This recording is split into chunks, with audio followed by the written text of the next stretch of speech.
Las entrevistas del Role.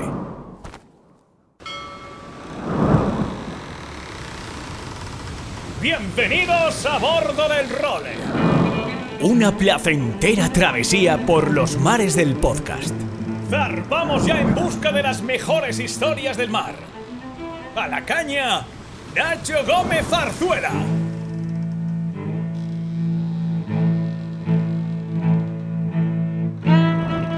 Muy buenas a todos y bienvenidos a la edición número 25 de estas entrevistas del Role, en la que tenemos a otro personaje de leyenda. Si tuviera que presentárselo pues a mi madre o a algún amigo que no estuviera muy metido en la náutica, le diría que fue el primer español en conseguir ganar 2 oros olímpicos. Luego han venido más en otros deportes, pero el primer deportista español que consiguió ganar 2 medallas de oro en los Juegos Olímpicos fue un navegante. Y en su palmarés tiene cosas también emblemáticas como ser el abanderado en Atlanta 96, como ser el único español que ha podido leer el juramento olímpico, porque hay que recordar que solo lo lee un deportista representando al país en el que se celebran los Juegos. Y pensando en los navegantes, que yo creo que sois la mayoría de los que escucháis estas entrevistas del Role, yo diría que Luis Doreste es el navegante español que mayor unanimidad despierta a la hora de definir algo tan complicado como quién ha sido el mejor caña de nuestra historia. Luis, la verdad es que ha sido una de las mayores referencias de nuestro deporte, primero en la vela olímpica, luego en Copa América, luego en la vela de crucero. Y bueno, no voy a perder más el tiempo en enrollarme más en presentaciones porque lo tenemos ya escuchándonos. Don Luis Doreste, muy buenas. Muy buenas, Nacho. Gracias por todos esos piropos, pero no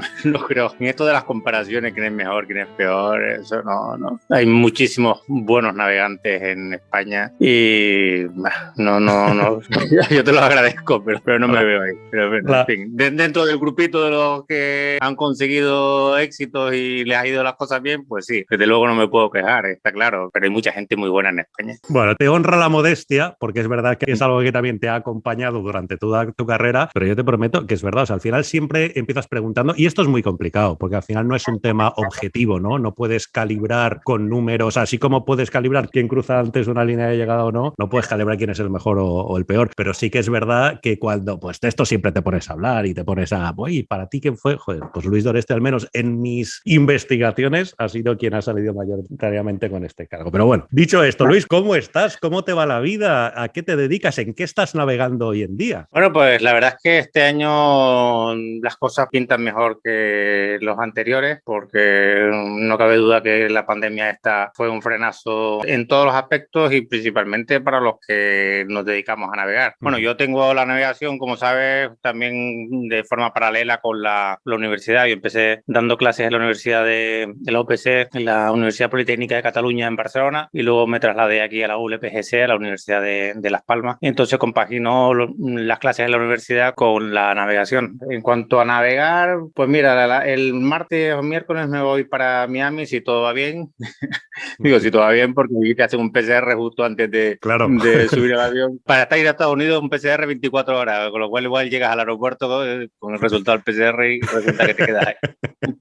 Ay, qué desastre. En Edgel, en una clase en la que es una especie de barco muy parecido al Soling, al Olímpico Soling, con el que hicimos la Olimpiada de Atlanta. Y la verdad es que nos apetece mucho. Navego junto con David Vera, que navegué también con él en la clase Soling, con Leonor Ramia, que es de Palma, una chica de Palma que nos ha hecho una mano y también nos ayuda a completar el peso que tenemos para llegar al peso máximo. Y el barco de un propietario del armador es un inglés, que bueno, que empezamos a navegar con él desde el 2016 y hemos estado navegando juntos durante todos estos años. Tiene una temporada en Miami que está muy bien, que son 4 regatas allá. Después se pasa la campaña a Inglaterra, a Caos. Es un barco, el Excel, que se navega mucho en los países anglosajones, es muy importante en Australia. De hecho, casi todos los grandes campeones australianos pues navegan en esta clase y le da mucho prestigio ganar el campeonato australiano y el mundial. Y también se navega en Inglaterra, Irlanda, Estados Unidos. No es conocido en España porque aquí no hay, ya digo, son principalmente los países anglosajones. Y bueno, aparte de esto,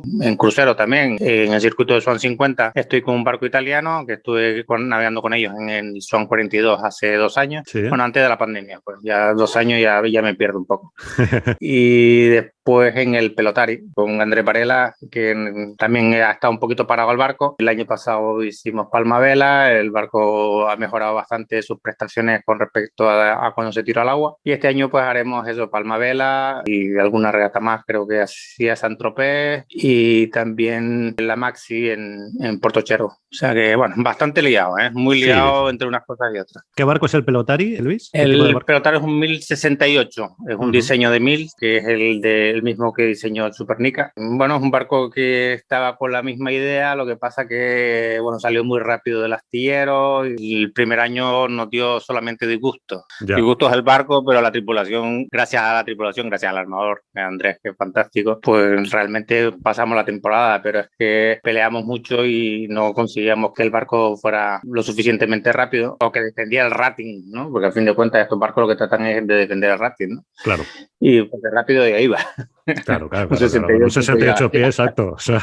Pero no conseguíamos defender el rating. En cambio este año pues parece que el fondo lo tenía bastante mal, la junta de la quilla junto con el casco pues también no estaba bien acabado. Bueno, había muchos detalles que hacía que el barco no defendiera. Pero bueno, el barco yo creo que está yendo mejor, el armador también yo creo que está contento y bueno, en eso estamos. Oye, y estás también de capitán de España en las Star Sailors League, ¿no? Sí, esto es una cosa un poco... No me preguntes mucho.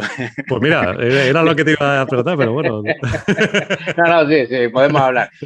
La verdad es que esto de la Star Sailors League es un proyecto, una propuesta muy, muy valiente de Michel. Michel es un suizo que compró una serie de RC44, lo ha modificado un poquito para que sea más sencillo, porque tenía el trim tab y tal. Era un barco un poquito más complicado y para que fuera más sencillo, se compró una casa casi un castillo al lado de un lago. Tiene los barcos allí, pues los ha ido reparando, los ha ido poniendo a punto y ha conseguido que 56 países se apunten. Él lo paga todo, es decir, iba 2 años pagando el desplazamiento, los entrenamientos, todo de todos los países. Joder. Ves que viene gente de Perú, viene gente de Tailandia y bueno, y la verdad es que no lo entiendo, porque luego lo ves y tampoco dices tú, no, es que no es el millonario, sino que está ahí la familia, ayudando en la comida, sirviendo, y no sé, es impresionante la capacidad de este hombre por intentar crear un campeonato del mundo. Él dice crear un campeonato del mundo al estilo del fútbol, en el que se van eliminando los países, hay una especie de ranking, que aquí es lo más complicado, que ahora te lo intentaré explicar, si puedo.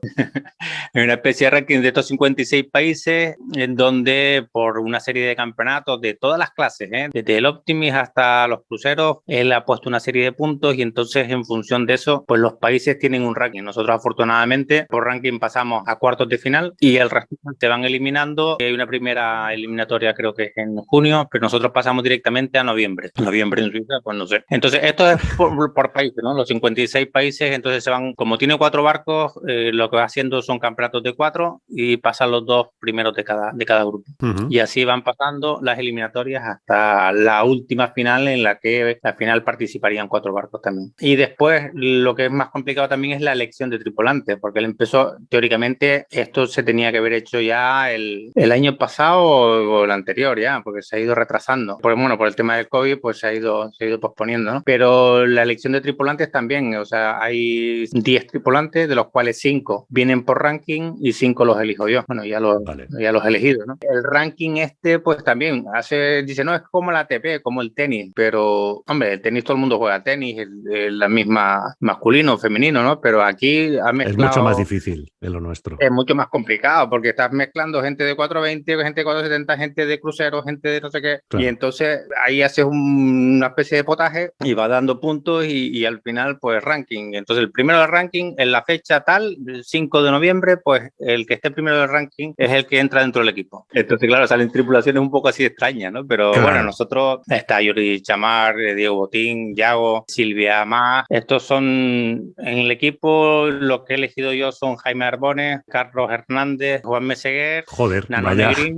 Claro, están eligiendo mal, ¿eh? Madre de Dios. Vaya banda de yo galácticos. Lo que he puesto es un proa, un piano y los trimmers, que además conocen el barco, y después ha venido por ranking está Jordi Chamar y Diego Botín, que, bueno, perfectamente pueden hacer táctica y patrón. También está Silvia Más, Yago, que también puede llevar el spiel asimétrico. Y ahora por ranking entraba Joan Cardona. también ha entrado ahora. A O sea, que el equipo Chuni tiene también lo buena tenías, pinta. ¿no? Lo tenías echándole la Sí, mano a luego Chuni, ¿no? Chuni también, Chuni está como, sí, somos, de hecho Chuni fue el que empezó en el tema este y luego dice, encárgate tú. Y bueno, entre los dos hemos ido haciendo el equipo y también, bueno, cuando yo no he podido ir a Suiza, pues él ha estado ahí y también está lógicamente dentro del equipo. A ver si sale bien, ¿no? Porque al final es lo que yo creo que el cariño un poco que desprende el armador es lo que ha hecho que estés tú, Paul Callar, Johan Schumann, o sea, al final los patrones de los países soy gente de primerísimo nivel, con lo que a ver si se juntan los astros, ¿no? Y puede salir algo chulo porque al menos comercialmente tiene buena pinta, ¿no? Esta idea de montar un mundial tipo futbolero. Incluso vais vestidos, ¿no? Con las equipaciones rollo futbolero a bordo. Vestido,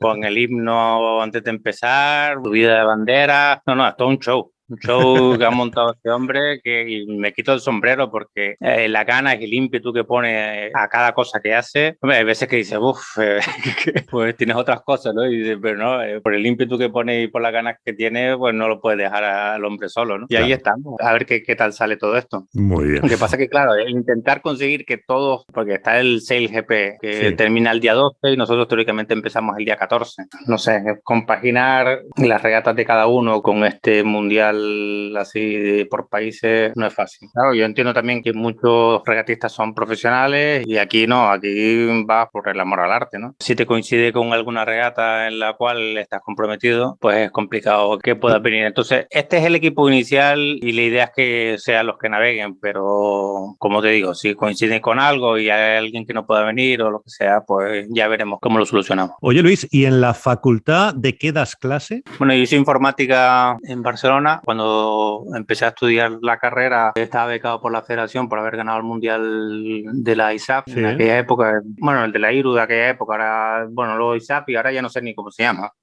Estoy un poco perdido.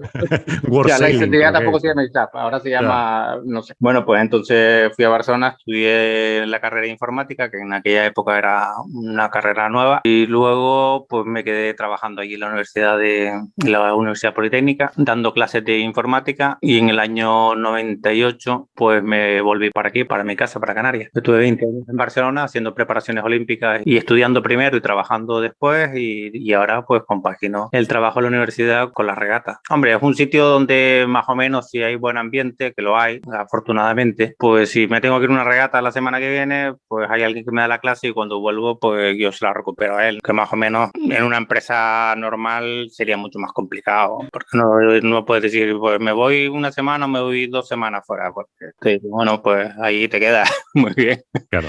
¿Y de qué eres profesor, Luis? Bueno, yo saqué una plaza de titular y entonces doy clases principalmente en primero y en segundo, pero vamos, he dado clases en máster y ya digo, en la Facultad de Informática ahora mismo Fundamentos de Computadores es la asignatura que estoy dando y Estructura de Computadores también. ¿Y nunca te ha nacido la inquietud de conectar tus dos mundos? No sé si generar algún software que te sirva para la vela o alguna historia así o no. No, porque no. Yo realmente, yo en la universidad tampoco soy un friki, por decirle alguna palabra, porque tampoco soy un friki, pero de estos que están metidos todo el día con el ordenador y programando. Yo estoy a gusto con lo que hago, el trato con los alumnos, la verdad es que es gratificante, ¿no? Y me gusta lo que hago, pero una vez termino, o sea, no estoy investigando y mirando, porque la informática desde que yo empecé hasta ahora, vamos, que no tiene nada que ver. Entonces yo doy asignaturas de primero, donde ahí se explican las cosas básicas y lógicamente también ha ido evolucionando, pero no tanto como las asignaturas de tercero o cuarto, ¿no? Que aquí sí que pues ha cambiado muchísimo. Claro. Pero vamos, que a mí la informática tampoco me ha tirado mucho, ¿no? A mí me ha tirado más el tema de las regatas y entonces pues casi, aunque mi profesión realmente es la universidad, pues hay un momento que dice, bueno, me dedico casi más a navegar que lo que es realmente la universidad, ¿no? Doy clases, estoy a gusto, estoy bien, me sirve para tener un poco mi futuro ahí garantizado, ¿no? Para pagar la hipoteca y para, y para tener a mis hijos también estudiando, pero vamos, que realmente lo que me tira más es el deporte. Muy bien, oye, pues vamos un poco a los orígenes, porque he escuchado muchas veces que vosotros empezasteis a navegar todos los hermanos juntos, ¿no? En el Puerto Rico canario, no en el Puerto Rico americano, con creo que no sé si fue uno de los primeros escuelas de vela o cursos de vela que se montaría allí en Gran Canaria, que de hecho de esa primera expedición que haríais los hermanos a conocer lo que es un barco, salisteis 4 olímpicos y 2 dos de ellos campeones olímpicos. ¿Recuerdan un poco cómo fue aquello? Bueno, sí, esto fue una iniciativa de mi tío Joaquín Blanco, que es el padre de Joaquín Blanco y abuelo de otro Joaquín Blanco. Joder, otra gran saga. Sí, exactamente, por los blancos. Somos primos, realmente, somos Toreste Blanco. Entonces mi tío fue el que era el presidente de la Federación Canaria y montó así en el sur de la isla, que no tiene nada que ver con el norte en cuanto a vientos, ¿no? Es un sitio más caluroso, con menos viento, porque aquí en la ciudad soplan más los alisios, un viento un poquito más fuerte. Sí. Entonces ahí montó en el sur un campamento de Optimis. Yo realmente no tenía la edad y mis padres no navegaban. Yo creo que nos pusieron allí, mi padre dedicaba más a la natación y nos llevaron para allá, pues un poco pues, en verano, pues los metemos en un cursillo y así nos olvidamos un poco de ello. Pero bueno, de ahí fuimos, pues eso, mi primo Joaquín Blanco, que después estuvo también en la Olimpiada de Los Ángeles, en fin, donde quedó cuarto, y los cuatro hermanos. Fuimos ahí un poco, como digo, para pasar el verano. Y luego ya, cuando terminó el cursillo, pues estuvimos en el Club Náutico. Ahí, lógicamente, no habían Optimis, sino que habían Snai, la Balandra, cruceros en los que salíamos a navegar, y más que nada a divertirnos, porque era una época en la que salías en el barco más que nada a bañarte, a pasarlo bien y a disfrutar. Y eso poquito a poco, bueno, luego ya fueron llegando los Optimis que eran de la velera Marshall en Barcelona, y que eran los primeros Optimis que habían en España. Luego ya vinieron los Copinos de Mallorca. Empezamos a compartir barcos, empezamos a compartir experiencias, empezamos a hablar. Lógicamente mi hermano José era el mayor y el que mejor iba, ¿no? Bueno, de hecho ya si empezamos en el cursillo en verano, en Semana Santa fuimos al primer campeonato de España que se hacía en la Manga del Mar Menor. O sea que ya ahí pues fuimos toda la expedición. Creo que fue hasta mi abuela ahí a...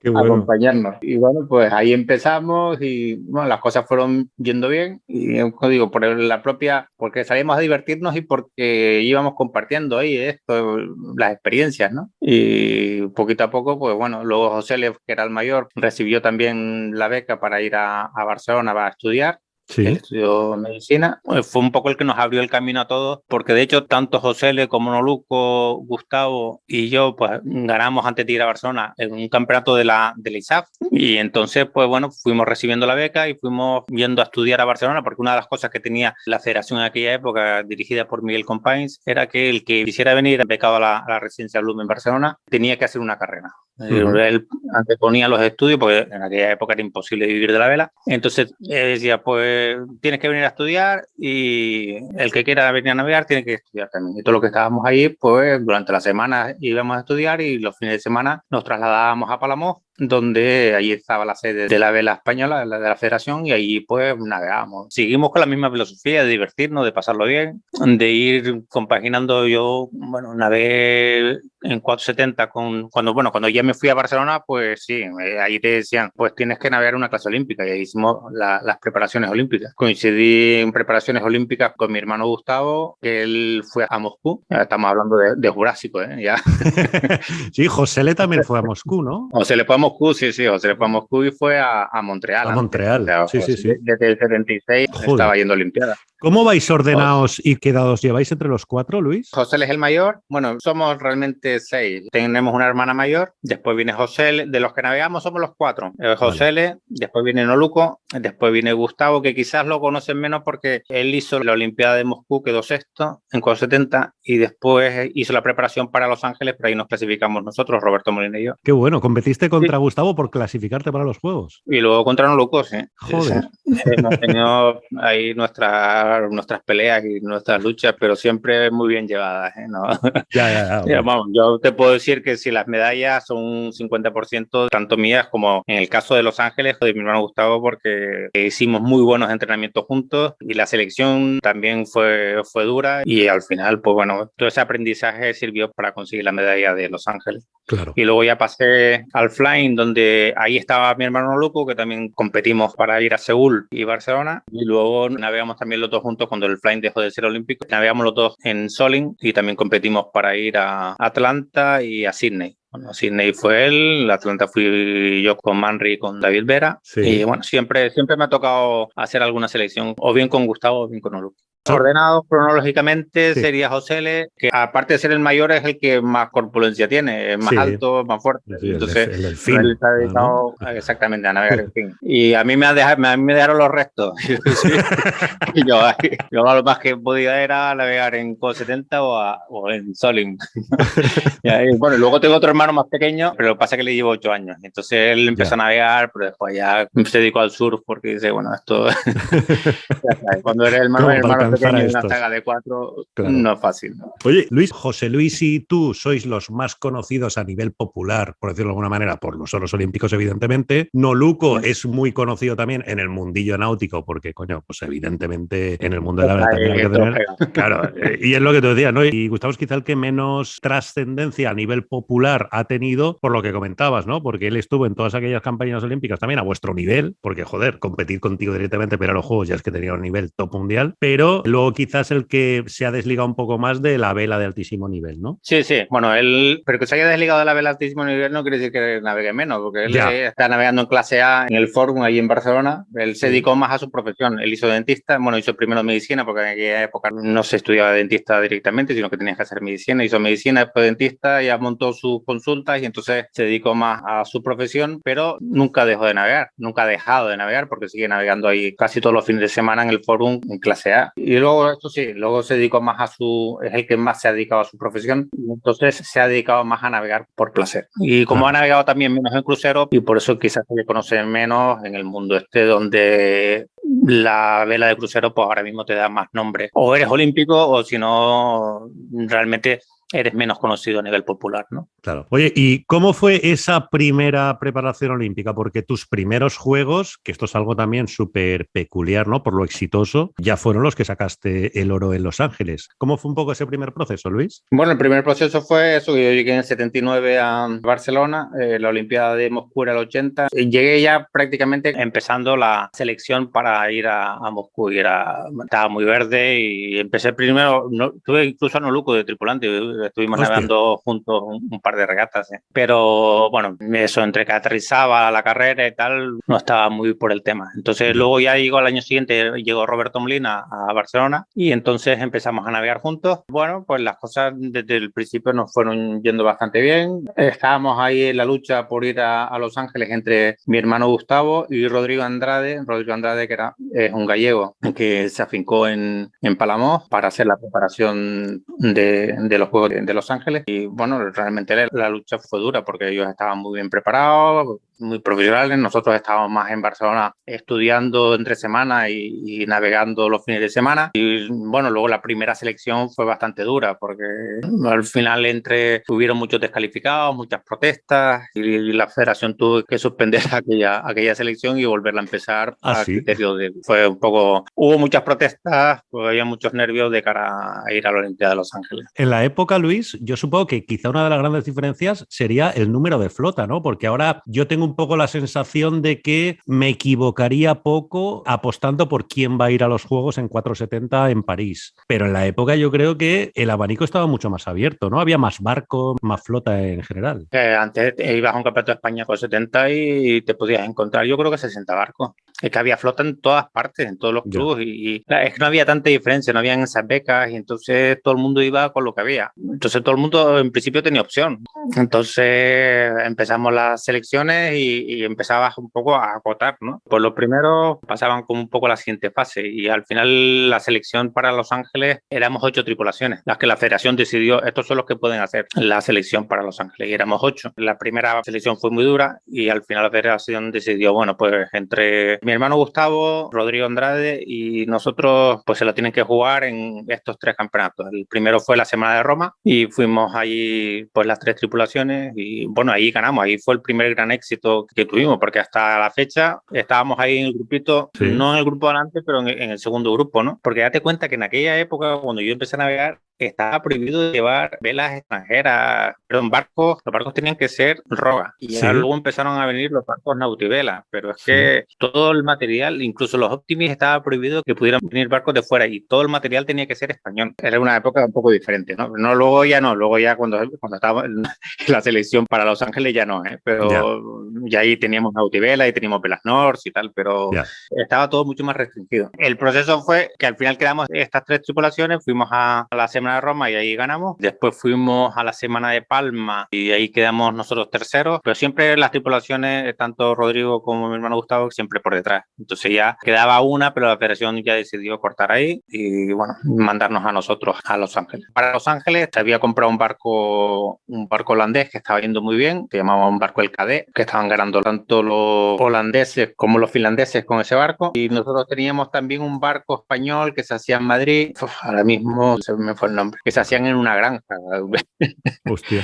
En una granja de Madrid. Bueno, total que no sabíamos qué barco llevar a Los Ángeles y fuimos a la Semana de Kiel y fuimos, bueno, venga, llevamos los 2 barcos porque luego ya había que mandar, fíjate, la Semana de Kiel era en junio, había que mandar los barcos en avión pues a los 10 días hacia Los Ángeles, si no, no llegaban, ¿no? Fuimos a la Semana de Kiel con los 2 barcos y, bueno, realmente con los 2 barcos íbamos muy parecidos. Quizás con el barco español íbamos mucho más rápido en largos y popas y con el otro íbamos un poquito mejor en ceñida. Haciendo el cómputo general, hicimos la mitad del campeonato con uno, la mitad del campeonato con el otro. Haciendo el cómputo general hubiéramos quedado segundos en la general, con lo cual estábamos muy bien. Se había demostrado que más o menos estábamos en el grupo de favoritos a optar a una medalla. Y nosotros nos decidimos por el barco español, de hecho. Bueno, pues llamamos al barco español. Y entonces vino el medidor, que era Rigau, midió todo el barco y dice, este barco está fuera de medida, no pueden llevarlo a Los Ángeles. Y yo, ay, madre mía, pues tendremos que mandar el otro.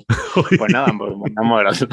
Madre mía. Y mandamos el otro barco y bueno, luego no fue todo muy bien. Bueno, no, ahí no acaba. Entonces en aquella época también habían unos foques muy, muy ligeritos que te duraban un campeonato. Ahora todo eso está prohibido porque tienen que tener un gramaje mínimo y tal. Aquellos foques estaban permitidos y te duraban una regata. Bueno, eran carísimos, pero nosotros llegamos, compramos uno, venga, vamos a probarlo y tal. Salimos, había un viento, nos volcamos, se enredó el foque, se quedó un desastre. Y bueno, pues ya no tenemos foques para Olimpiadas. Tú te ríes, pero claro, es que en aquella época hacer gestiones. Entonces el entrenador, que era Chema Benavides, llamando a la federación para ver si era por favor para que nos compraran otro foque, que teníamos opciones de conseguir medalla, a ver si nos podían. Y al final llegó un día que sí, que nos compran otro foque. Hombre, que bien. Valió la pena ese foque, porque mira cómo valió la pena, sí. Y en el agua, ¿contra quién os jugasteis? O sea, ¿recuerdas un poco quién eran vuestras rivales de la época? Porque en otras clases, por ejemplo, quiero recordar que esos fueron los Juegos del Oro de Russell Kutch en Finn. Creo que Torben Grael ya ganó alguna medalla en Soling por aquella época. ¿Te acuerdas un poco el panorama de tus rivales en ese 84? Sí, claro. Bueno, pues Russell Kutch tengo la anécdota de que antes te dije, bueno, es que yo fui a Barcelona porque había ganado el Mundial del ISAF. Sí. Bueno, el Mundial del ISAF me la estaba jugando precisamente con Russell Kutch. ¡Ostras! En la última regata nos jugábamos el Mundial del ISAF, Russell Kutch y yo. Joder. Esto fue en Livorno, en Italia. Me acuerdo que estaba fuera de línea, tuve que dar la vuelta, él iba adelante, lo pude pasar en el largo y después, bueno, estuvimos ahí de pelea hasta el final y realmente nos hicimos grandes amigos ahí en esa regata y luego coincidimos los dos en la Olimpiada de Los Ángeles y él ganó el oro en Finn y yo gané el oro en Post 70. Y bueno, mis rivales, pues Peponet el francés y Steve Benjamin, el americano, que bueno, que era el gran favorito y que también tuvimos un poco de lío en la penúltima regata porque a mitad de regata, bueno, había un barco, los entrenadores no podían salir al agua, los entrenadores de las Olimpiadas aquellas se tenían que quedar en tierra y había un barco de apoyo de la organización donde tú podías dejar el material. Y bueno, a mitad de Olimpiada pues hicieron una reunión que parece ser que nosotros no nos enteramos, que podías dejar material pero no podías recoger. Bueno, entonces nosotros no nos enteramos, el chaleco de peso, porque antes se permitía llevar a los tripulantes un chaleco de peso, unos chalecos en los que se metía agua, lo llevábamos hinchado y bueno, vimos que había poco viento y se lo dimos a la lancha.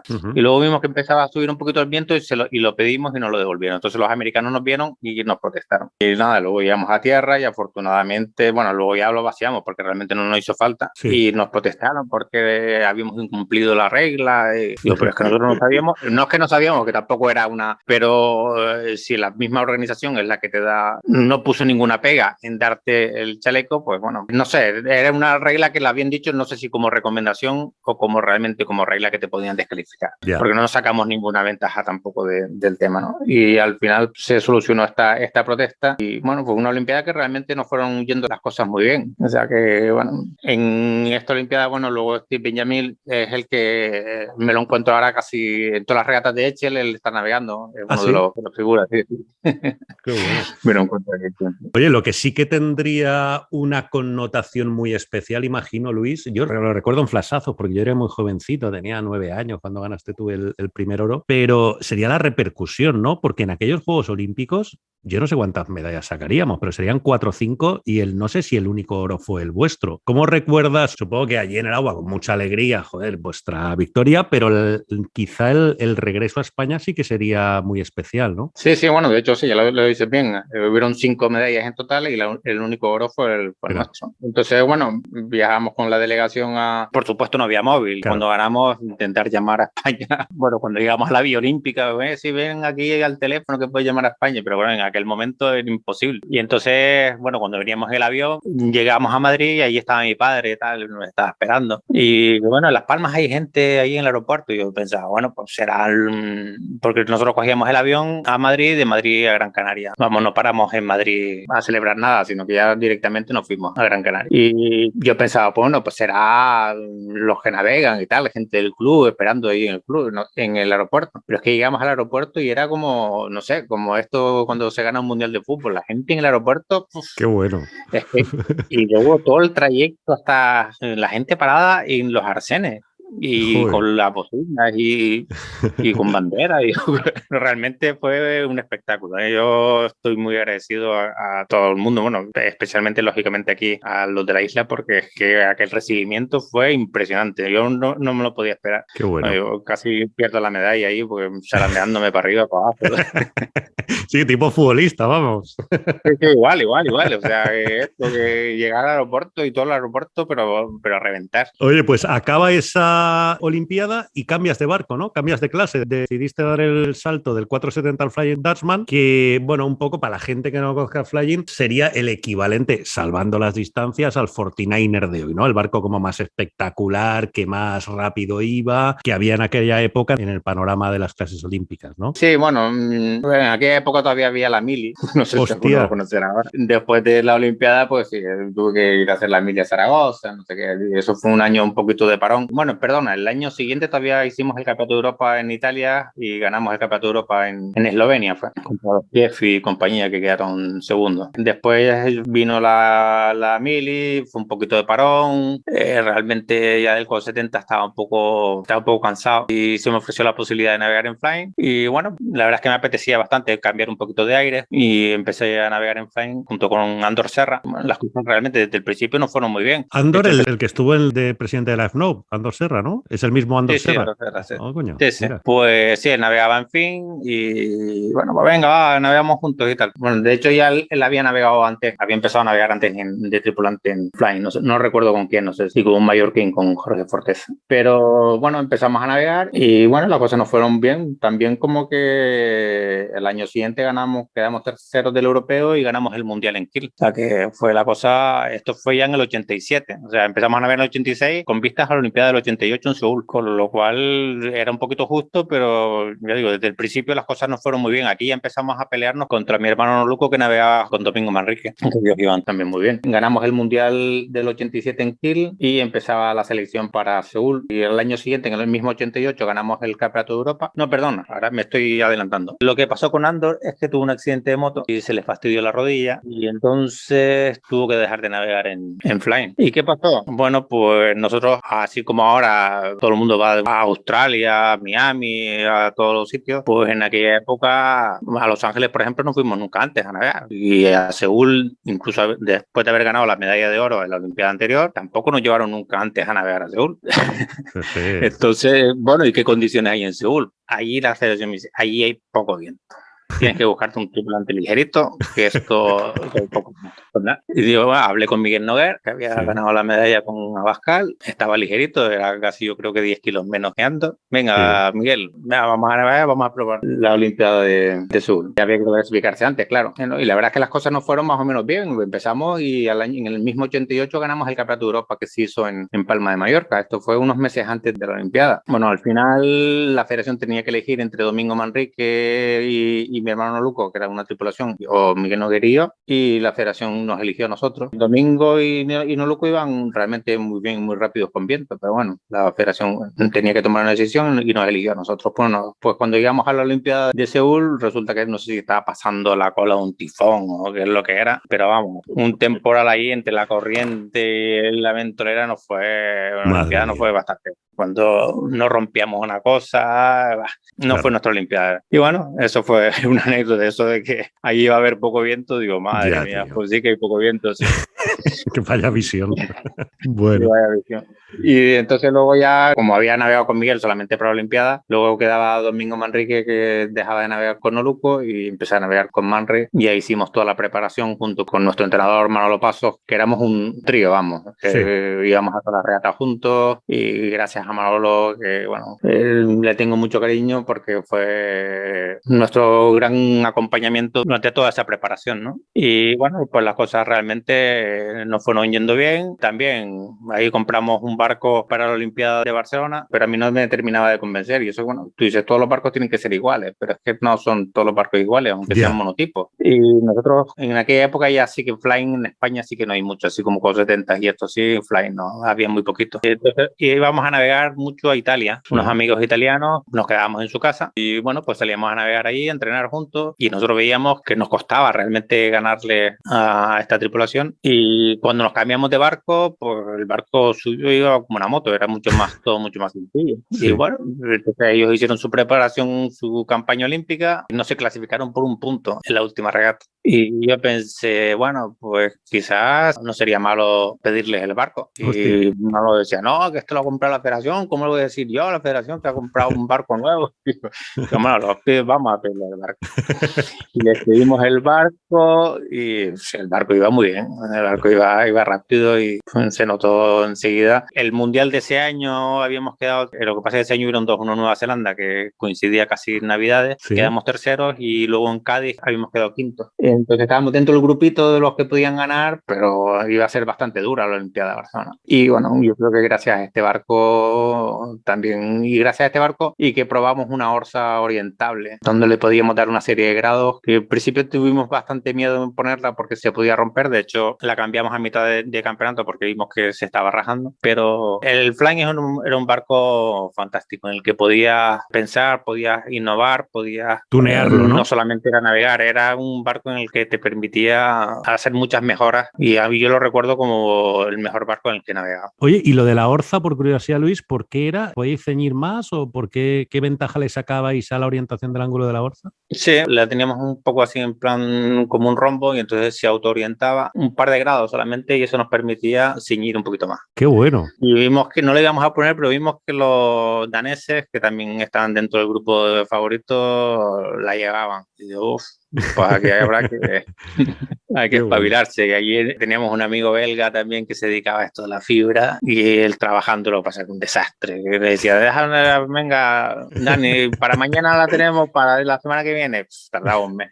No, pero ahí se espabiló y nos terminó la orza y muy bien. Bueno, muy buenos recuerdos de Barcelona, muy buenos recuerdos de todas las Olimpiadas, pero Barcelona en especial, porque ahí la Olimpiada en tu casa, como comentaste antes, también el juramento olímpico y todo esto, bueno, fue una Olimpiada para mí inolvidable. Sí, porque al final ahí, joder, yo supongo que Los Ángeles era un poco una batalla de llaneros solitarios, ¿no? Entre comillas, estando allí solos en Estados Unidos, muy poca gente cercana, pero en Barcelona quizás sería un poco lo contrario, ¿no? Todo el país pendiente, el equipo en general hacía un trabajo brutal, porque creo que fueron 4 oros y una plata, ¿no? Lo que se sacó allí, supongo que sería esa otra visión, ¿no? del título. Un título, en esta ocasión sí que súper acompañados tanto a nivel popular como a nivel deportivo. significativo. Sí, sí. Hombre, no cabe duda, la Olimpiada de Los Ángeles, como primera Olimpiada, llegas a Los Ángeles sin haber estado nunca. En el Estadio Olímpico el día de la inauguración con Carl Lewis, con todas aquellas figuras del atletismo, del tenis, de todos los veías ahí, pues, siendo un chaval de 23 años en aquella época y con todo eso, pues, fue una experiencia inolvidable. Y Estados Unidos, además, que Estados Unidos en aquella época podía hacer lo que te daba la gana, cogíamos un coche, pero claro, luego Barcelona es otra historia. Barcelona es la responsabilidad. Además, la Olimpiada de Los Ángeles íbamos con posibilidades, pero yo qué sé, ibas a Olimpiadas y quedaba bien estupendo, íbamos con la ambición de conseguir una medalla, pero no con esa responsabilidad tan grande que teníamos en Barcelona de que la Olimpiada en casa y que teníamos que sacar medalla sea como sea, ¿no? La Olimpiada de Barcelona teníamos el puerto, la villa estaba en el puerto, es decir, no teníamos que hacer esos desplazamientos que hemos tenido que hacer en todas las Olimpiadas o en muchas de ellas en las que incluso la vela se hace en otra ciudad y que no ves al resto de deportistas, vives una Olimpiada casi como si vivieras un mundial, ¿no? En Barcelona estabas allí en la Villa Olímpica, compartías con todos los deportistas, bueno, Barcelona fue, como digo, fue increíble. Oye, y después de este exitazo también en Barcelona, vuelves a cambiar de clase, ¿no? Y apuestas por el Solin para el siguiente ciclo olímpico. Bueno, aquí fue un poquito obligado porque los de la ISAF pues tienen estas cosas, de repente un gran barco en el que permites a tripulantes de 90, 100 kilos ir al trapecio y tal, te lo cargas y en lugar de eso pusieron al láser, ¿no? Sí. Láser que, bueno, en aquella época con el fin, hombre, son diferentes pesos, ¿no? Pero un barco individual y un poco la misma historia y te cargas al flying, pues, como si quitas al 49er ahora mismo, ¿no? Yo qué sé. Sí, ahí obligado, digo, bueno, vamos a probar en el Star. Empezamos Manri y yo. Y empezamos a navegar con mi hermano José y el Poti. Bueno, el Poti era un tripulante, no creo que lo conozca. Y ahora estuvo muchos años en Barcelona. Claro, nos sacaban. El Poti pesaba 120 y Manri pesaba 95. Y mi hermano me sacaba también, o sea, casi 40 o 50 kilos. Es imposible. Necesitas peso ahí para ir bien, porque no había la regla que hay ahora. Ahora estás limitado con el peso y todos más o menos están igual. Sí. Pero es que en aquella época no había limitación. Entonces, mientras más peso, más rápido iba. Eso era una regla.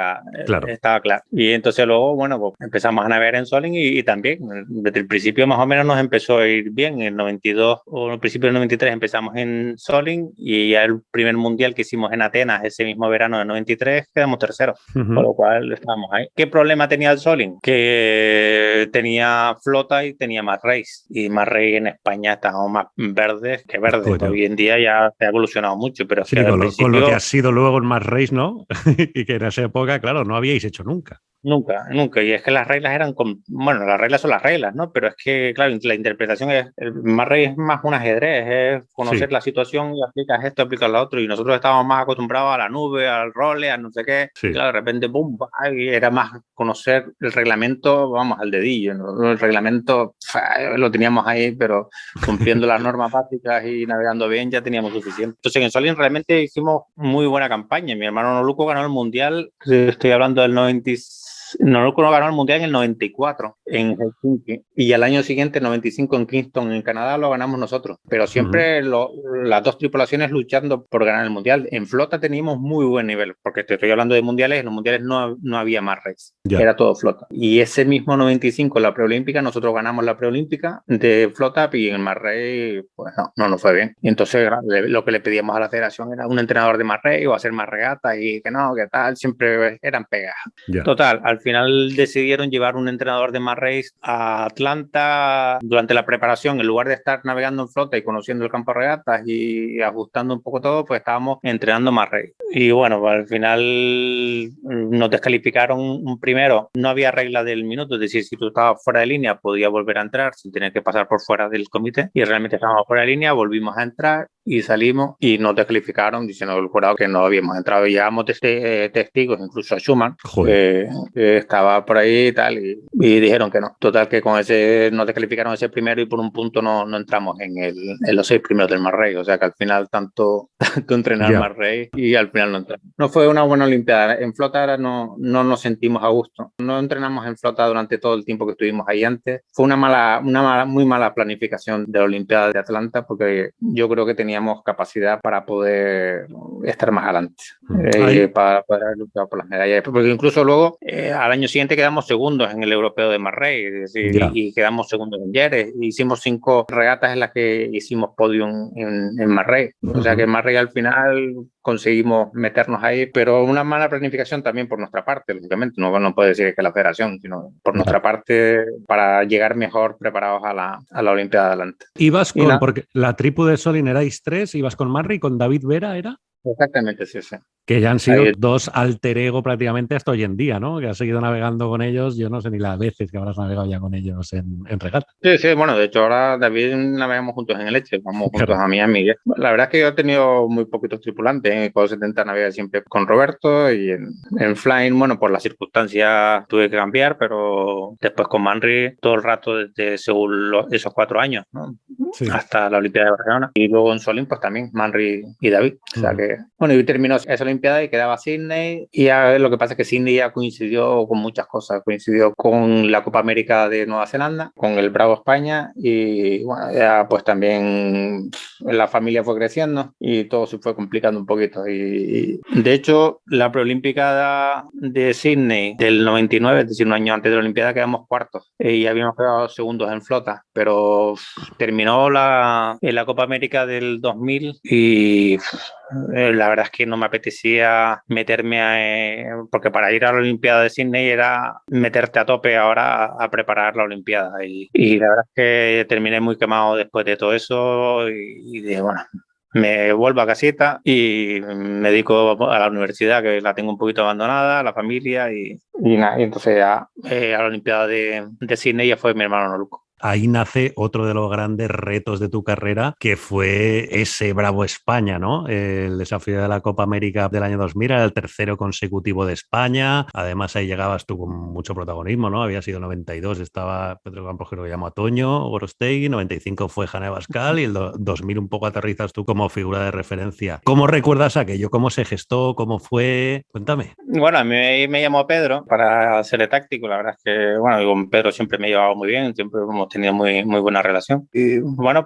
entonces nos trasladamos ahí a Valencia, estuvimos ahí entrenando en Valencia y lo que pasa es que decía Pedro, hay que entrenar más rey porque la Copa América es más rey. Y el primer recuerdo que me decía, no, aquí esto es diferente, esto tienes que tener un buen barco, una buena tripulación y hay que tener un buen barco y un buen diseño y luego el más rey ya como que queda en segundo plano. Y bueno, pues nada, yo estuvimos entrenando en Valencia y luego ya cuando nos fuimos a Nueva Zelanda, pues empezamos a entrenar con los franceses y ¡puf!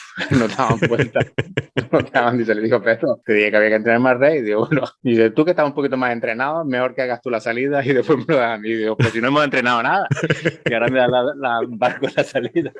Digo, bueno. Y bueno, pues yo ahí haciendo la salida y después hacía la táctica y tal. Bueno, bien, la verdad es que teníamos un buen barco, yo qué sé, pero había que también, yo creo que la planificación no fue del todo acertada. Podíamos, yo creo que llegar un poquito más lejos de lo que llegamos, por lo menos estar en semifinales. Bueno, hubo un cambio ahí a mitad entre un round robin y otro, pues una especie de golpe de estado, una cosa rara, que yo tampoco estaba muy por la labor, no estaba nada de acuerdo. Pero al final acabé yo también siendo de patrón, mi hermano Luco de táctico, un cambio de configuración a mitad de Copa América que creo que no fue buena para el equipo. Pero bueno, se decidió que fuera así y así fue. Y al final no entramos en semifinales, que era uno de nuestros objetivos. Pero bueno, me acuerdo las conversaciones con Broly, que ahí decidiendo el tipo de alas que había que poner y el ángulo y tal. Bueno, yo creo que aprendí bastante. Fue una Copa América muy constructiva para conocer lo que era un equipo, todas las relaciones que había que hacer, lo complicado que es llevar un equipo tan grande y eso que ahí era 100%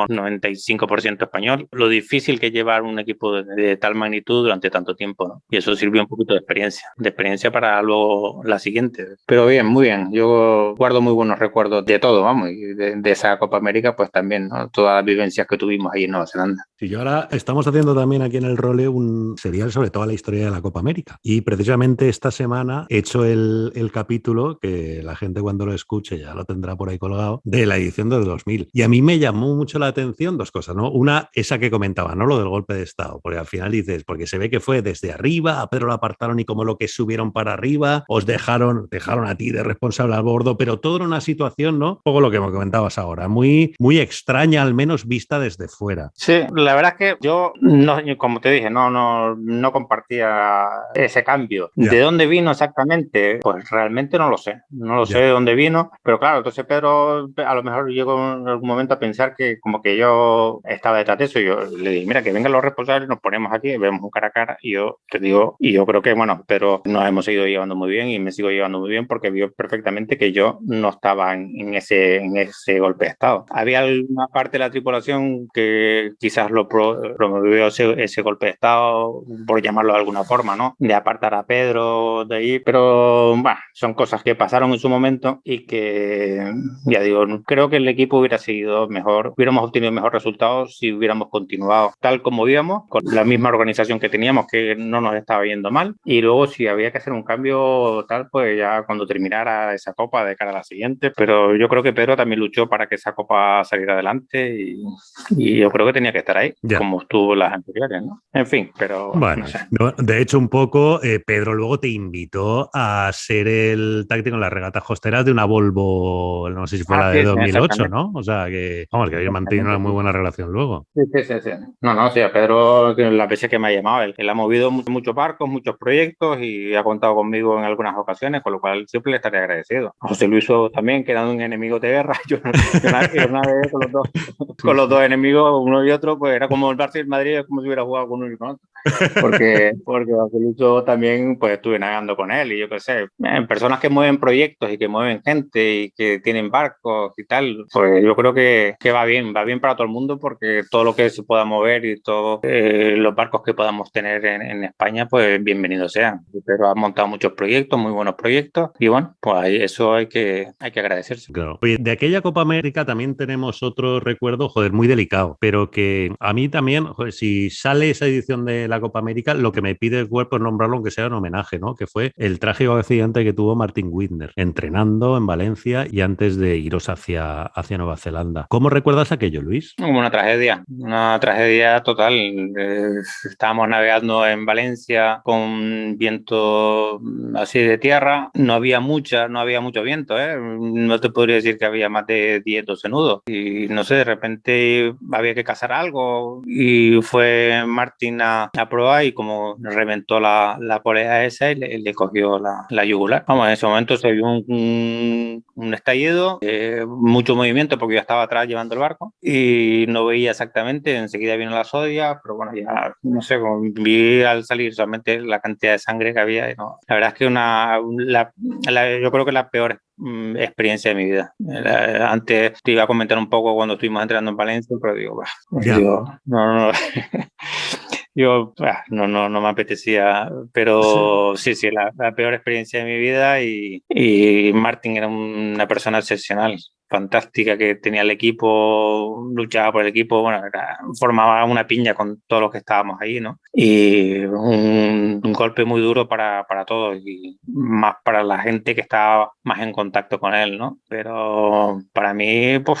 le agradezco muchísimo todo el trabajo que hizo y la verdad es que digo esa Copa América fue un poco homenaje a Martín, ¿no? Pues y Laure que luego, bueno, convencer a Laure para que luego viniera porque era una pieza vital en el equipo y agradecerle también a Laure que luego se incorporara y que siguiera luchando en el equipo pues también como lo hizo, ¿no? Una familia muy buena. Los Whitner, les tengo un gran cariño también a Laure y a Martín en su momento y yo creo que han hecho mucho por la vela. Y su sobrino Martín, el hijo de Laure, que también es un muy buen regatista, ¿no? Es jovencito tomando el relevo y también está ahí, coño, con lo que llevan en la sangre, que al final seguir navegando. Sí, las nuevas generaciones aprietan fuerte y me parece que los Whitner pues lo llevan en la sangre, sí. Bueno, esto fue un poco la participación con ese Bravo España en el año 2000 y luego repetirías para la edición de 2007 como director deportivo en un proyecto, bueno, que yo no sé si fue un sueño cumplido, pero sí que es verdad que supuso un antes y un después para la vela española, como fue esa Copa América de Valencia, ¿no, Luis? Sí, bueno, yo de hecho me habían llamado los del Prada, estaba es verdad, me acuerdo. Estaba con De Angelis navegando con el Prada, pero como había recibido alguna señal de que a lo mejor salía un proyecto español, yo le dije a De Angelis, mira, yo a las reuniones de performance y de esto de rendimiento y tal, yo no quiero entrar porque yo le avisé, le digo, mira, me han llamado tengo noticias de que es posible que salga un equipo español y yo lo que no quiero es entrar aquí en estas reuniones y después irme y decir, bueno, este ha entrado aquí, sabe cosas y después la para largar allá. Entonces, bueno, yo voy a navegar, voy a estar probando con ustedes. Ellos me dijeron que me quedara con ellos, pero le dije, mira, si sale un proyecto español y me llaman, yo me tengo que ir con el proyecto español. Y él lo entendía perfectamente, la verdad es que se portó genial el hombre. Y digo, bueno, pues si no vengas a las reuniones de rendimiento, vamos a navegar, vamos a hacer una regata, a hacer tu trabajo de táctica o de asesoramiento, lo que sea que tengas que hacer. Y eso, pues al mes de estar con ellos, pues ya salió el proyecto español, lo llamé y hemos navegado juntos también en otro barco después de eso, o sea que yo con De Angelis sigo manteniendo muy buena relación. Y bueno, empezó el proyecto ahí en Valencia, un proyecto nuevo, innovador, había que formar la tripulación y bueno, con Agustín, pues también lo conoces tú, Agustín, ¿no? Sí, sí, sí. Tiene su forma de... Sí, sí. Polvorilla. De verla. Sí, bueno, muchas veces, en muchas cosas coincidíamos y en otras muchas cosas pues chocábamos, teníamos formas diferentes de ver las cosas, es lógico como en todo, ¿no? No todo el mundo tiene que ver todo igual. Claro. Pero creo que fue un gran proyecto. Para mí complicado porque llevar a toda la tripulación, a 34 tripulantes, de los que pueden navegar 17 solamente, no era fácil. Sí. Elegir al patrón, yo sé que también desde la parte de la prensa me decían, pues, ¿por qué no navega Santi? ¿Por qué no navega Santi? Sí. Bueno, nosotros a Santi, pues era una de las opciones, teníamos 3 patrones, era Jesper Radic, Jablonski y Santi. A mí también me decían, ponte de patrón y ¿por qué no te pones tú y tal? Y digo, bueno, porque es que para mí era muy complicado el hacer de director deportivo y ser el patrón, porque el patrón tenía que hacer mucho más rey, tenía que estar viajando, tenía que estar mucho tiempo fuera, tenía que estar analizando situaciones de presalida y bueno, se podía hacer, claro que se podía hacer, pero yo prefería tener a lo mejor la mente un poquito más abierta, ¿no? En otros temas, ¿no? Sí. Y entonces además veía que había patrones muy capacitados para hacerlo, igual digo, bueno, pues tampoco es necesario que esté yo de patrón. Y Santi, pues lo probamos, realmente nuestra ilusión hubiera sido que Santi hubiera sido el patrón, pero bueno, estuvo una serie de más rey, estuvo en los entrenamientos en el agua y estaba claro que tanto Jesper como Jablonski estaban en el tema de más rey un paso por encima. Entonces que había que poner a los que mejor estuvieran. Yo tuve mucho enfrentamiento con Jablonski porque le quería, bueno, no solamente con Jablonski, sino también con la parte, digamos, americana o la parte anglosajona, Sí. Porque ellos querían navegar siempre. Y yo digo, somos 34. Y esos 34, hay una tripulación de 17. Pero ¿qué pasa si, bueno, lo primero que tenemos que ver es si el otro, por ejemplo, el trimmer de mayor, si Nano Negrín es mejor que tú, pues entonces habrá que verlo. Y ellos no querían que navegara otra persona, que no fueran el mismo grupo siempre en todas las regatas. Y digo, esto no puede ser, porque Claro. Primero tengo que ver que hay otro que es mejor que tú. Y segundo, si a ti te lesiona o te pasa algo, tiene que haber otro que haya navegado o esté puesto ahí, porque si no vamos a tener un problema. Y esto no lo terminaban de ver claro el grupo que no era, que era los 6 o 7 anglosajones. Cayo Calde, Bachovi, que era navegante, ¿no? Había ahí una... Claro, exactamente, al final... ahí por ejemplo Juan Luz también hizo un gran trabajo, pero ¿qué pasa? Al final el patrón pues elige también o el navegante con que mejor se sienta o que mejor entienda, porque a lo mejor, claro, el inglés se lo transmitía mejor Matt que Juan Luz en la presalida, porque es muy importante esa comunicación. También con el trimmer de mayor, pues la comunicación, y el trimmer de mayor con el trimmer de Génova y el carro y el de no sé qué, cada uno, pues a partir de un punto, pues la tripulación se va formando como si fuera una ola, ¿no? Pues yo me siento mejor con este, y entonces esto te condiciona pues un poco para el resto. Pero bueno, yo creo que al final, bueno, con Jablonski tuve problemas porque él quería navegar siempre, no sé qué, y digo, bueno, también tenemos que probar con el otro. Jablonski es buena persona, bueno, conmigo se portó bien, pero era como un niño pequeño. Se cogía unas rabietas y al final cuando yo le dije, mira, Carol, vas a ser tú el patrón del Copa América. Entonces ya cambió, o sea, Carol conmigo se lleva ahora, vamos, divinamente. Sí. Y en su momento tuvimos nuestros problemas, pero bueno, al final yo creo que todo una vez ya le dije, tú vas a ser el patrón, ya como que se relajó y claro, todo fue bien. Pero bueno, eso, el intentar juntar diferentes mentalidades y gente que quería estar en el barco sí o sí, y siempre. Entonces, bueno, fue una etapa que la tienes que asumir. Me imagino que esto está a la orden del día en todos los deportes, pero bueno, una etapa interesante realmente, y en la que yo aprendí, en la que me gustó mucho, en la que disfruté mucho del éxito, porque además el éxito de cada regata era un éxito de todos, no solamente de los que navegaban, sino que veías que desde el primero hasta el último de los componentes del equipo lo disfrutabas, y eso para mí realmente, joder, era una alegría, ¿no?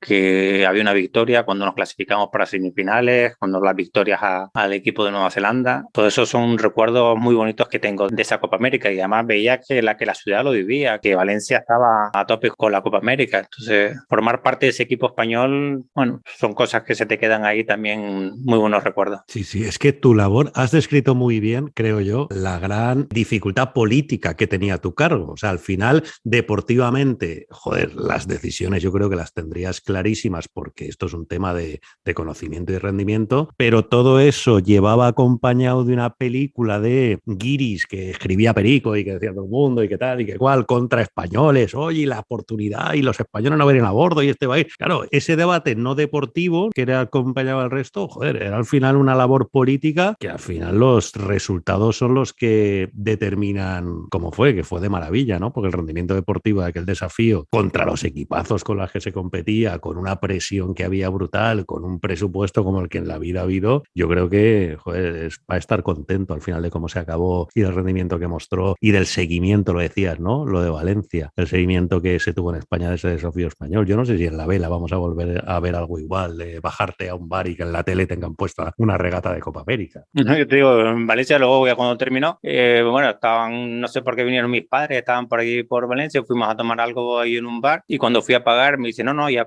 les invitó un señor. Digo, ¿qué señor? Así.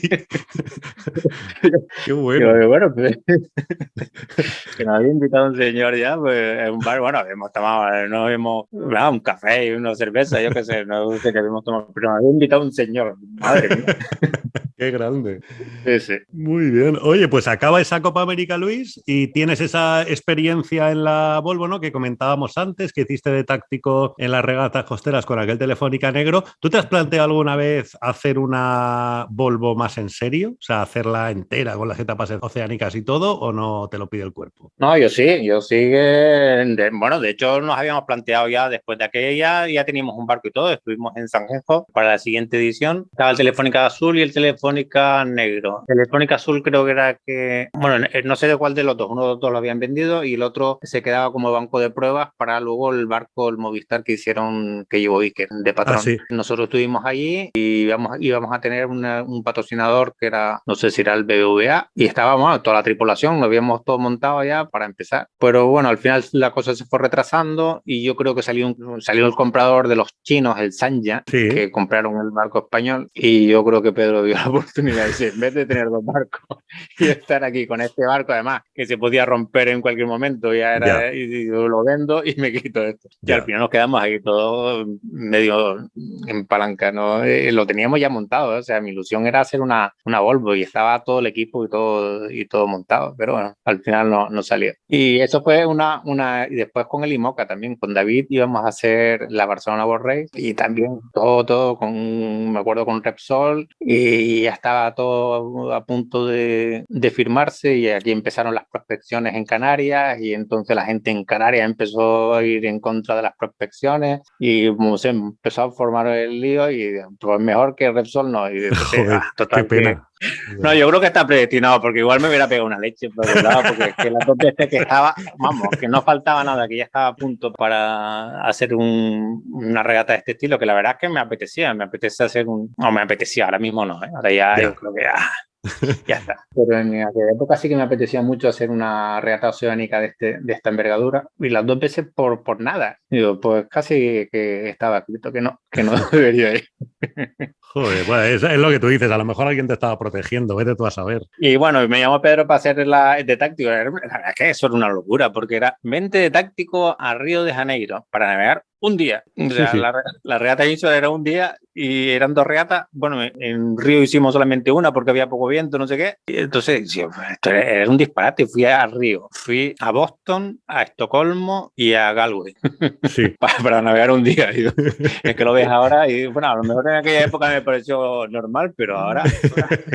Y Sí, además sí. teniendo a la tripulación allí, porque estaba Fernando, que podía ser perfectamente de táctico, pero bueno, Fernando hacía de navegante, entonces el navegante no navegaba y hacía Sí. Fernando de navegante y unos cambalaches y Pedro de patrón y yo de táctico. Digo, Qué bueno, bueno. pues nada, para allá vamos. A ver, la verdad es que bien, divertido también. Oye Luis, y hoy como aficionado, ¿qué regata te gusta? O sea, la nueva Copa América con estos ovnis prácticamente en lo que se han convertido la Copa América, ¿cómo la ves? La Volvo tal y como está hoy en día, ¿cómo la ves? ¿Cómo ves el panorama hoy en día? Hombre, la Copa América sí, la veo, pero no sé, es que claro, como todo ha ido cambiando todo el formato a estos barcos voladores que realmente son espectaculares, ¿eh? El 6GP y todo esto son barcos realmente espectaculares, pero es que no sé si me da la impresión de estar viendo otro deporte. Es muy bonito, es espectacular y muy bonito de seguir. No me he montado nunca en un barco volador, ¿eh? Ah, Quizás sí. debería hacerlo, pero es que yo lo veo eso, yo personalmente, ¿eh? Lo veo como si fuera otro deporte, mucho control de barco, pero no es la filosofía con la que inicialmente empezamos a navegar eso de, ves que más que controlar al otro barco y tal, pues intentan hacer el mínimo número de maniobras, porque claro, virarle delante a uno, el otro baja 2 grados y se pone, enseguida se sale de tu detente, pues no. Es otra forma de navegar, es otro estilo. A mí me sigue gustando un poco la vela más tradicional. Me gusta la vela olímpica mucho, aunque el formato también se ha tendido a regatas más cortas, pero me gusta mucho todo lo que es vela olímpica. Y a nivel de crucero, pues quizás también lo que es la Volvo o los IMOCA. Los IMOCA me encantan, ¿no? Aunque también ha cambiado mucho, hay mucha diferencia ahora entre unos diseños nuevos y los antiguos, ¿no? La clase 40, pues también ahora había muchísimos barcos en la Sí, última Transat, Jacques Vabre. Sigo toda esta regata, la sigo un poquito por internet, pero claro, ahí sí. lo que estás viendo son puntitos, ¿no? No ves, no ves al barco en el... Sí que es verdad. Todo lo que sea la olímpica, la Olimpiada me encantó. Estuve incluso comentando las regatas para Radio Nacional de España y verlas por la tele cuando las ponían y tal, pues es un tipo de regata donde barcos son el monotipo y esto, pues la verdad es que me gusta. ¿Y cómo ves a nuestros chavales hoy en día, el equipo olímpico español? ¿Alguno que te guste especialmente o que, no sé? Joder, mira, los chavales están que se salen. Joder, la Olimpiada, es que me disgusto la Olimpiada porque yo veía ahí 5 medallas, bien, Ya, 5, si no 6. Y ¡buah! No me podía creer lo que estaba pasando. Es que mala suerte. Bueno, también, no sé. ya.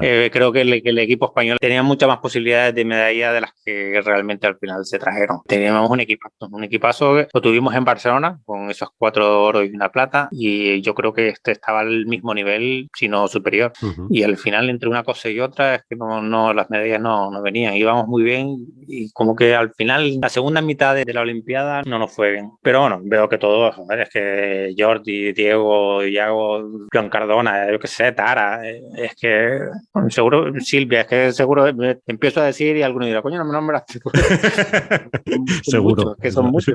Sí, sí, Es sí. que son muchos que están, y además es que ahora es otra filosofía, es que se dedican a esto, o sea, ahora mismo son profesionales como antes eran profesionales cuando navegamos nosotros los anglosajones que se Claro. dedicaban a esto, o los países del este que también se dedicaban a esto únicamente, y esto hoy en día quizás el único pero que les pondría, porque también hablando con ellos, es que esa presión que tienen. Nosotros éramos mucho menos profesionales, teníamos estudiábamos, hacíamos tal, íbamos a navegar y teníamos esa vida paralela, ¿no? Ahora, si te dedicas tan profesionalmente, pues te exiges mucho más. Y yo creo que algunos, no te digo todos, pero algunos de ellos tienen mucha presión encima, que se la deberían de sacar.